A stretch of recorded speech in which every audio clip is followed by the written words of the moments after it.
Hello मेरे प्यारे students, तो क्या हाल चाल। आई होप कि आप लोग बहुत ही अच्छे होंगे और आपकी पढ़ाई भी बहुत ही अच्छी चल रही होगी और मुझे पता था कि आपको मेरी वीडियो का इंतजार था। और ये देखिए पार्ट 2 है, ठीक है, यानी कि अनसॉल्व सेट। देखिए ये इंग्लिश का अनसॉल्व सेट हम करा रहे थे। सेट नंबर 1 का आधा हो चुका है, यानी कि देखिए ये सेट नंबर 1 है आपका, जिसका कोड है 316 DV, ठीक है, इसका कोड है। और ये देखिए आपका यहां तक प्रश्न नंबर 6 तक हो गया है, जो ये ट्रांसलेट करना है, ठीक है। ये हिंदी में दिया, इंग्लिश में ट्रांसलेट करना था, तो यहां तक हो चुका है। अब इसके आगे हम लोग देखेंगे सेक्शन डी, ठीक है, जो लिटरेचर है। तो लिटरेचर को हम लोग देखते हैं। यहाँ पर हम क्वेश्चन को लिख लिए हैं, आंसर भी लिख लिए। तो यहाँ पर देखिए, answer the following questions in about 14 words each, यानी कि प्रत्येक जो नीचे दिया गया है प्रत्येक का आंसर कितने में दीजिए, 40 शब्दों में देना, ठीक है। Why did the peddler consider the world as a rat trap. तो मैं सबका आंसर लिख दिया हूं, मैं आपको सिर्फ नोट दूंगा, ठीक है ना। नोट यानी कि मैं क्वेश्चन आपको आंसर पढ़ के बता दूंगा और आपको नोट कर लेना है, ठीक है। One day while going on his regular rounds the peddler was struck by an idea. He thought that the world was also like a rat trap. A rat trap is caught in the rat trap when it is lured by the bait. In the same way, the world existed existed only to set baits for people. The world the world offer its riches, joys, shelters, food and clothings to man just to trap him, ठीक ना। तो यहां से लेकर आपको यहां तक लिखना है इसका आंसर। अब देखिए प्रश्न नंबर 2, प्रश्न नंबर इसका 7वां का ORR वाला, यानी कि ये देखिए इसमें 2 क्वेश्चन पूछता है। पहला ए में 2 क्वेश्चन, ठीक ना। एक ए में आपको 1 क्वेश्चन करना रहता है, तो इसमें ORR वाला जो है अथवा करके जो दिया रहता है उसको भी हम कराए यहाँ पर। तो ये अथवा वाला क्वेश्चन है। देखिए कह रहा है कि what did M Hamel say about the language and its importance. M Hamel said that the French language, ठीक है, was the most beautiful language in the world, clearest the most logical. Further अभी यार बहुत दिक्कत। Further he said that they must guard it among them and never forget it, ठीक ना। तो ये आपका ORR जो अथवा वाला क्वेश्चन है उसका आंसर है। उसके बाद देखिए आपका 7 का बी का पहला क्वेश्चन है, what does garbage mean to the elderly peoples, ठीक ना। यहाँ पर देखिए garbage has different meanings for the children and their parents for elderly people. ORR the parents, it is a means of survival because they do to collect rubbish for their survival. There was only means of their survival and that was ragpicking, ठीक ना, रैगपिक king, ठीक। यहां तक आपको लिखना है, screenshot ले लीजिए। अब देखिए यहाँ पर क्वेश्चन नंबर बी का ORR यानी कि अथवा वाला क्वेश्चन है। कह रहा है कि how does the author feel just before he becomes unconscious. इसका आंसर होगा आपका, देखिए the author feels relaxed just before he becomes unconscious. His fear gets whipped out and he feels no panic, ठीक ना। Now he has nothing to afraid of. He also feels as if he were going to sleep, ठीक ना। उसके बाद देखिए प्रश्न number 8 का आपका आ जाता है, जो पूछा है कि how did Gandhi ji reach Champaran and what did he do there.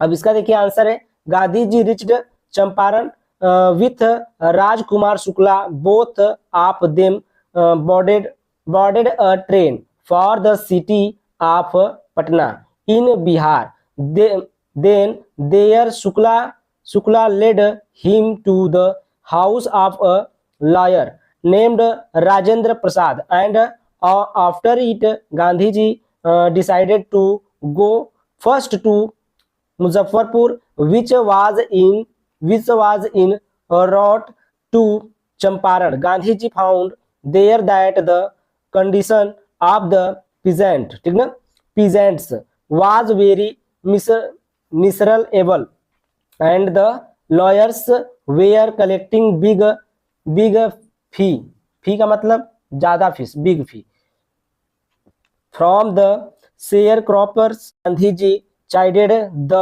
lawyers. There he came to the conclusion that they should stop going to law courts, taking such cases to the courts does little good. So Gandhiji planned not to go courts, houses and decided to make the peasants free from fear. तो यहाँ से यहाँ तक आपको पूरा ये लिख लेना है, ठीक ना। ये पूरा आपका आंसर हो गया, यहाँ से लेकर यहाँ तक स्क्रीनशॉट ले लीजिए इसका। आगे चलते हैं नेक्स्ट क्वेश्चन पर। तो यहाँ पर देखिए क्वेश्चन नंबर 8 है, 8 का बी वाला, ठीक है। कह रहा है कि give a character sketch of the peddler in the story the rat trap. तो हिज पर्सनालिटी, पहली हेडिंग लगाएंगे हिज पर्सनालिटी पर। The rat trap peddler was a tall man who had his own imagination. He wore rags and hunger gleamed in his eyes. उसके बाद heading लगाएंगे दूसरा his livelihood, ठीक ना, his livelihood. He went round selling sales, made small traps of wire. He had some human weaknesses like thigh-weary and begging to fulfill his basic needs, devoid of any sheltering place. He spent his nights wherever he desired. और तीसरी heading इसमें लगाना है his philosophy, ठीक ना, his philosophy पर। तो he feels that the world is just like a big rat trap, nothing else. According to him, all the riches, joys, food, clothing and shelter are just bets. Anyone who touches the bet, the rat trap closes on him, then everything comes to an end, ठीक ना। तो यहाँ से लेकर यहाँ तक आपको ये पूरा देखिए, शुरू से लेकर अंत तक ये पूरा इसी क्वेश्चन का आंसर है। आप लोग स्क्रीनशॉट इसका ले लीजिए। हम लोग चलते हैं नेक्स्ट क्वेश्चन पर। तो देखिए यहाँ पर है क्वेश्चन नंबर 9 है, read the following extract carefully and answer the questions that follow. तो यहाँ पर देखिए परहैप्स द अर्थ, ये जो आपको दिया है इसी में से आंसर भी छाटना है आपको। देखिए तो perhaps the earth can teach us as when everything seems dead and later proves to be alive. Now I shall count up to 12 and you keep quiet and I will go. तो ये आपको एक poem की 4-5 लाइनें दी है, इसी line में question पूछा है, क्वेश्चन का आंसर इसी में से देना है। तो यहाँ पर देखिए what lesson can the earth teach us. तो जो हमें अर्थ है वो क्या सिखाना चाहती है।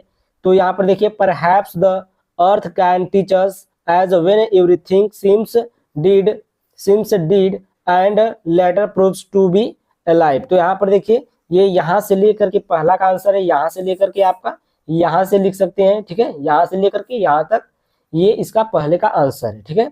दूसरा वाला देखिए, दूसरा है what remains alive when everything seems to be dead. तो यहाँ पर देखिए ओनली द अर्थ, जब सब कुछ खत्म हो जाता है तो क्या बचता है, इसका मतलब ये है कि देखिए ओनली द अर्थ क्या बचता है, सिर्फ आपका अर्थ बचता है, ठीक ना, अर्थ यानी कि पृथ्वी।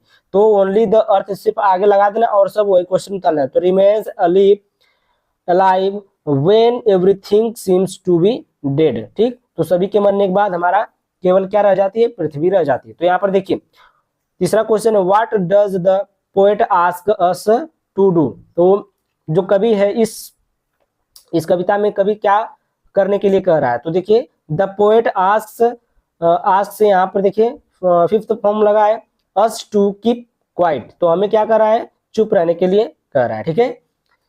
तो यहाँ तक आपको समझ में आया होगा। हम लोग चलते हैं नेक्स्ट टॉपिक पर, नेक्स्ट क्वेश्चन पर।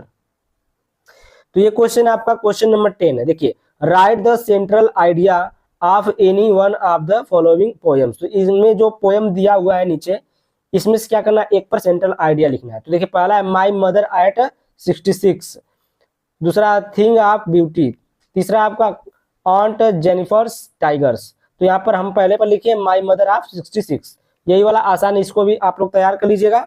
और ये हमेशा आता है आपके पेपर में, और इसको तैयार करके इसी को लिख लीजिएगा। तो यहाँ पर देखिए मैं लिखा हूँ, देखिए माई मदर एट 66। तो यहाँ पर देखिए the poem my mother at 66 is composed by an Indian poetess. तो यहाँ पर जो ये कविता लिखी गई है, जो माई मदर एट 66 है, ये इंडियन पोएटेज के द्वारा लिखी गई है, जिसका नाम है कमला दास। ठीक ना, क्या है? Kamala Das. The poetess feels fear of losing her mother because her mother he is very old it seems that she will die soon. तो इस तरीके से फुल स्टॉप भी आपको लगाना पड़ेगा उसमें। ठीक है, तो अगर आप लोग बना बना कर लिख लेंगे या फिर इसको तैयार कर लेंगे तभी आपका नंबर पक्का हो जाएगा। तो यहाँ पर देखिए she gets scared of this thought to come out from this negative thought she looks outside of car the world outside is full of joy she looks young trees running very fast happy children who are coming out from their home at airport after security checks she looks at her colorless pale face। यहाँ पर देखिए she become very sad but she hides her feelings and said to her mother she soon अम्मा। ठीक है, तो यहाँ तक आपको, यहाँ से लेकर यहाँ अम्मा तक आपको क्या करना है, लिख लेना है। तो यहाँ पर देखिए स्क्रीनशॉट ले लीजिए, स्क्रीनशॉट लेकर के इसको अपनी कॉपी में उतार करके इसको बढ़िया से याद करके बढ़िया से लिखिए, बढ़िया से नंबर पाएंगे। अब यहाँ पर देखिए प्रश्न नंबर 11 है, answer the following questions in about 14 words each. Why could Charlie never find the third level again. तो यहाँ पर देखिए Charlie could never find the third level again because he could not find the corridor leading to the third level and he himself had stopped looking for it after some time। तो यहाँ से यहाँ तक इसका answer हो जाएगा। उसके बाद एक अथवा करके क्वेश्चन पूछा, इसी में देखिए क्या है, why did the Maharaja start hunting tiger. तो जो महाराजा थे वो क्या किए, हंटिंग टाइगर मतलब टाइगरों को मारने का जो कब स्टार्ट किए थे। तो यहाँ पर देखिए क्यों स्टार्ट किए थे, तो यहाँ पर देखिए at the time of the maharaja birth his death was predicted by a tiger. तो उनका जो डेथ था वो किसके द्वारा, किसी मतलब क्या बोलते हैं उसको, कोई मुनि थे, उनको भविष्यवाणी की थी कि टाइगर के द्वारा ही आपकी मृत्यु होगी, इसलिए वो क्या किए थे, शुरू किए थे मारने के लिए टाइगर को। तो he grew up and he died, यानी डाइड कहिए चाहे did not forget the old prediction so he decided to kill tigers to defend himself he started hunting tigers। ठीक ना, उन्होंने अपना क्या किया, टाइगर को मारने का स्टार्ट कर दिया। तो यहाँ पर देखिए what was the chief aim of the students one eyes program। तो देखिए the chief aim of this program was to make students aware of the danger of global warming if it world help them foster a new understanding and respected for our planet on the basis of this understanding they would frame policies accordingly in future। ठीक ना, तो यहाँ से लेकर के यहाँ तक 11 के बी का क्वेश्चन का आंसर है। और देखिए क्वेश्चन इसमें और बचा है, देखते हैं। यहाँ पर देखिए क्वेश्चन है 11 के बी का, वो अथवा वाला, why was Sadao sent to America. तो डॉक्टर सदाऊ, ये जो सदाऊ थे डॉक्टर थे, doctor Sadao was sent to America because he knew that his education was his father's chief concern his father wanted him to be a great doctor for this purpose he had been sent at the age of 22 to America to learn all that could be learned of surgery and medicine he had come back at 30 before his father died, मतलब उनके पिता की मृत्यु हो गई। He had seen Sadao become famous not only as a surgeon but also as a scientist. तो ये एक साइंटिस्ट भी थे। ठीक है, और देखिए यहाँ पर 12 क्वेश्चन नंबर अंतिम वाला क्वेश्चन है ये, आपके पूरे सेट का ये अंतिम क्वेश्चन है, इसका आंसर देख लेते हैं। Answer any one of the following questions in about 80 word, यानी कि 80 शब्दों में आपको देना है इसका उत्तर। तो कुछ लॉन्ग ही हो सकता है थोड़ा सा। पहला है give a character sketch of Hana, Hana on the basis of the lesson the enemy. तो यहाँ पर देखिए Hana is the wife of the doctor Sadao, Sadao जो थे उनके वाइफ थी कौन, हना, ठीक है। The hero of the story, इस स्टोरी किस, इस स्टोरी कहानी की क्या है, ये हीरो है, ठीक है। She is a loving wife and mother, she comes before us as a good human being, she has a sympathetic heart, ठीक ना, सिंपैथेटिक हर्ट है इनके पास, सहानुभूति type. Seeing a wounded man at her doorstep, she feels pity for him, she joins her husband's decision of giving shelter to a wounded enemy, she helps her husband in taking him inside the house, ठीक है। तो यहां से लेकर यहां तक अभी देखते हैं आगे। यहाँ पर देखिए आगे यहाँ पर है when her servant Dennis to wash the man, she herself washes him, although she has a weak heart, she helps her husband during the operation of the man, when the man is weak after operation, she takes proper care of him, she even feeds him with her own hands, thus Hannah is a woman worth praise, तो यहाँ से लेकर यहाँ तक आपको लिखना है, ठीक है। पूरा लिख लीजिएगा और उसको तैयार कर लीजिएगा। अब देखिए क्वेश्चन नंबर 12 का बी वाला यानी कि अंतिम क्वेश्चन है। देखिए which story does Mr Lamb tell Derry and why. तो Mr Lamb tells Derry the story of man who was always afraid of going out at every step, he feared from getting hurt or dying, a bus might run over him, or a man might become deadly germs on to him, or a donkey might kick him to death, or lightning might strike him down, or he might love a girl and the girl would leave him, so he locked himself in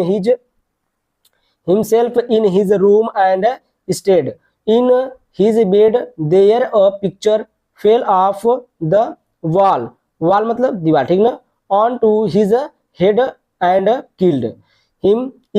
He tells this story to Derry to teach him that staying alone cannot solve any problem. He wants him to meet people and talk to them, ठीक है। तो ये अपना प्रश्न number 12 का अंतिम question था, ठीक है। प्रश्न नंबर 12 जो है अंतिम क्वेश्चन का अंतिम था, ठीक है। तो आपको इसका स्क्रीनशॉट लेकर के तैयार कर लेना है, और सेंट्रल आइडिया जो बताए थे उस सेंट्रल आइडिया माई मदर पर उसको भी आपको तैयार कर लेना, ठीक है। तभी आपको पूरा मार्क्स मिलेगा। तो आज के लिए इतना ही। Thank you, bye bye for watching my video.